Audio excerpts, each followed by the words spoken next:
રાજકોટ જિલ્લા પોલીસના સ્પેશિયલ ઓપરેશનમાં વ્યાજખોરીના મોટા રેકેટનો પર્દાફાશ થયો। જિલ્લા એસપી વિજયસિંહ ગુર્જરના માર્ગદર્શન હેઠળ પોલીસે ગોંડલના વાસાવડ ગામેથી મામા ભાણેજની જોડી અશફાક સલાટ અને કાળુ સલાટની ધરપકડ કરી। આરોપી અશફાક ભાજપ લઘુમતી સેલનો પ્રમુખ હોવાનું જાણવા મળ્યું। આ શખ્સો 3 થી 10% વ્યાજ વસૂલીને 136 જેટલા નિર્દોષ પરિવારોને ધમકાવતા।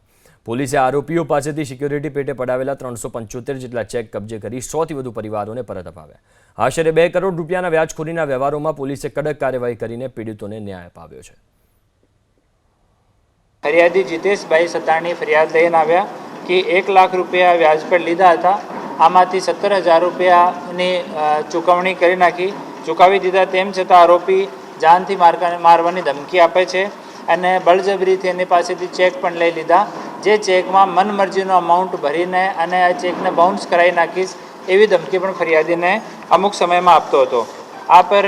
આ ફરિયાદ મળતા અમારા સુલતાનપુર પોલીસ સ્ટેશનના પીઆઈ શ્રી ખાચર સાહેબ, ગોંડલ ડિવિઝનના ડીવાયએસપી શ્રી ઝાલા સાહેબ એ બંને મળીને અને આ ગુનો દાખલ કરવામાં આવ્યો અને આરોપીની ધરપકડ કરવામાં આવી। આરોપીની ધરપકડ કરી તો ફરિયાદીના 3 ચેક એના ઘરથી સાક્ષી પંચનામો કરીને રિકવર કરવામાં આવ્યા। ધંધા માટે અમે લોકોએ 1 લાખ રૂપિયા વ્યાજે લીધેલા, જેના સિક્યુરિટી પેટે અમારી પાસેથી ચેક લેવામાં આવેલ હતા।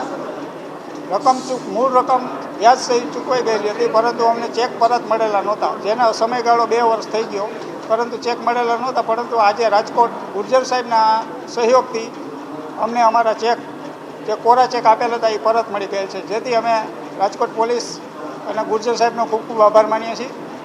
અને બીજા લોકો પણ જો કોઈ આમાં ફસાયેલા હોય તો ગુર્જર સાહેબનો સંપર્ક કરે એવી અમારી અપીલ છે।